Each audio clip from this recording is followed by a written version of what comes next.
जब ये केदारनाथ का बादल फटा, भगवान केदारेश्वर के दर्शन करने वाले लोग वहीं ढेर हो गए बेचारे।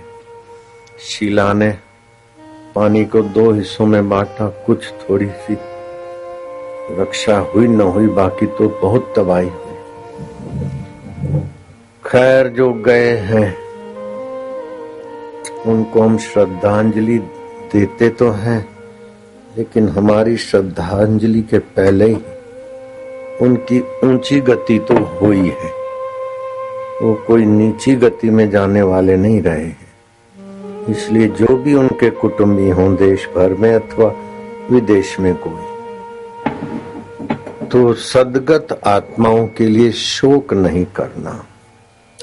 शोक तो उन लोगों के लिए करना होता है जो आपाधापी में, राग द्वेष में फंस के जा रहे हैं। वे गए हैं तो भगवान के दर्शन की भावना से गए थे। और ये शरीर तो काचा कुंभ है, कहीं न कहीं ये कुंभ को तो टूटना था।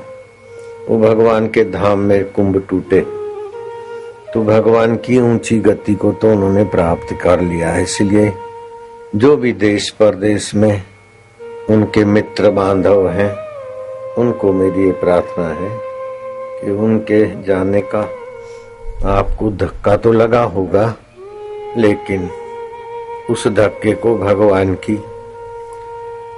अगम लीला समझकर सह लेना। और न जाने ऐसे धक्के इस जीव ने कितनी कितनी बार सहे, किस किस योनि में सहे। यह तन काचा कुंभ है, फुटत न लागे बार। फटका लागे फुटी पड़े, गर्व करे वे गंवार। 4 प्रकार के प्रलय का वर्णन आता है शास्त्रों में। हर रोज रात को दिन भर की आपाधापी करके सो जाते हैं। पिता पिता नहीं, पुत्र पुत्र नहीं, गरीब गरीब नहीं, अमीर अमीर नहीं, निद्रा देवी सभी को अपनी गोद में ले लेती। प्रगाढ़ नींद नित्य प्रलय है, कुछ भी नहीं रहता उस समय। मेरा तेरा ये वो चिंता दुख भय शोक कुछ नहीं रहता। दूसरा होता है नैमित्तिक प्रलय, जैसे भोपाल का गैस कांड हुआ, कहीं चक्रवात आया, कहीं भूकंप हुआ, कहीं डैम फटा और शहर मोरबी बह गया, तो कहीं बादल फटा और बेचारे भगवान के धाम में ही भगवान के प्यारे हो गए। इसको बोलते नैमित्तिक प्रलय। कितने हजार लोग चले गए बेचारे, उन्होंने कल्पना भी नहीं की होगी, और उनके परिवार वालों से तो क्या गुजरती होगी। भगवान उनको धैर्य दे, शांति दे, माधुर्य दे। और उनके निमित्त जो दुर्घटना घटी है, भगवान उनके परिवार वालों को सहने की शक्ति, सोचने की सूझबूझ और अपनी प्रेमा भक्ति दे। बेचारे चले गए, जो चले गए सदगत, उनके लिए मंगलमय जीवन मृत्यु। किसी को साधक का संपर्क हो तो साधक को बोलना, आपको दिला देंगे, दे देंगे। तो जो मृतात्मा है उनको मंगलमय जीवन मृत्यु में जो संकेत लिखे हैं वो उनको सुनाओ, ताकि उनकी ऊंची गति हो।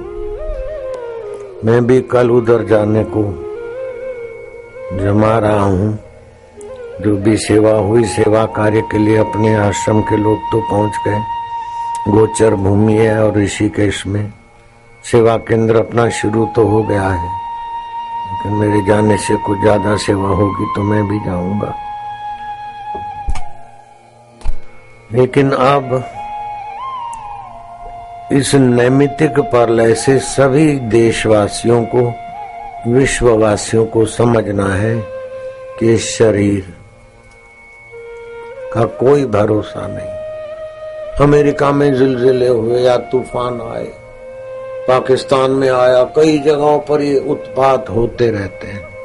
कोई न कोई निमित्त हो जाता है, भूकंप का निमित्त, चक्रवात का निमित्त, और कोई निमित्त गैस कांड का निमित्त, बाढ़ का निमित्त।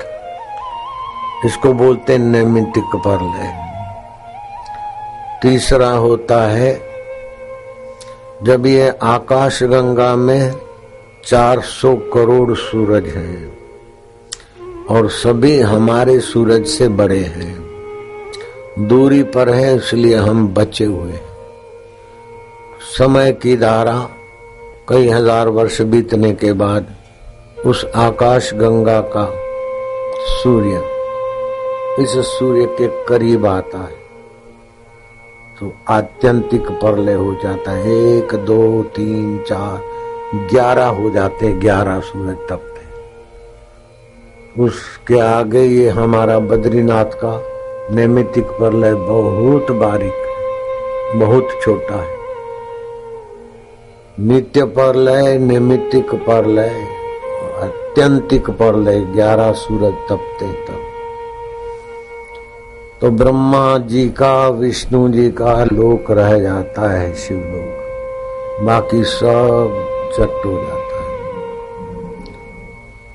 चौथा होता है महाप्रलय। महाप्रलय में तो ब्रह्मलोक और ब्रह्मा जी, विष्णु लोक और विष्णु जी, ये सब उस परम तत्व में जैसे बर्फ समुद्र में विलय हो जाए, बर्फ के छोटे मोटे ढेले लहरा रहे पानी के सरोवर में, लेकिन वो पानी और ढेले सब एक ही है। ऐसे उस ब्रह्म की वो सत्ता है, सृष्टियां, सारी सृष्टियां उस ब्रह्म में एकाकार हो जाती। इसको बोलते महाप्रलय। तो नित्य प्रलय रोज नींद को बोलते हैं। नैमित्तिक प्रलय जैसे अभी बादल फटा और बेचारे कई चल पड़े, इसको नैमित्तिक प्रलय बोलते हैं। 11 सूरज तपते हैं, उसको आत्यंतिक प्रलय बोलते हैं। और उससे भी भयंकर होता है महाप्रलय। ये महाप्रलय भी कई बार हो गए, नैमित्तिक प्रलय भी कई बार हो गए, फिर भी तुम्हारा जो अपना आपा है, आत्मदेव है, उसका कुछ नहीं बिगड़ता। जो बनते हैं शरीर उनका बिगड़ता है। शरीरों का घूमना फिरना जीना बिगड़ता है, लेकिन शरीरी आत्मा का कुछ नहीं बिगड़ता। घरों का, सुरायों का तो बिगड़ता है, लेकिन उसमें व्याप्त आकाश का कुछ नहीं बिगड़ता।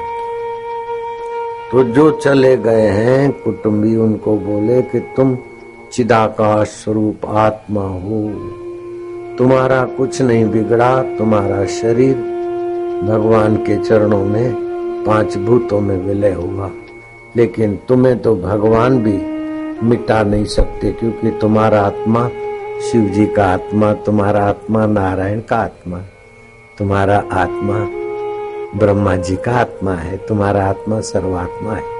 हे सर्वात्मन भैया, पिता, माता, भाई, पति, बंधु जो भी गए हैं उनका नाम लेकर ऐसा उनको ज्ञान प्रकाश में जगाएंगे तो मेरे पर बड़ा भारी उपकार होगा। मैं मृतक आत्माओं के सज्जनों का बड़ा आभारी रहूंगा कि वे मृतक आत्माओं को परमात्मा तक पहुंचाने में सफल हो जाए। अभी उनका जीव इधर उधर घूम रहा है, अपने रिश्ते नातेदारों में इधर उधर। कब तक किसी में कोई घूमेगा? जिससे घूमना और अघूमना सिद्ध होता है, उस परमात्मा में उनको विश्रांति मिले।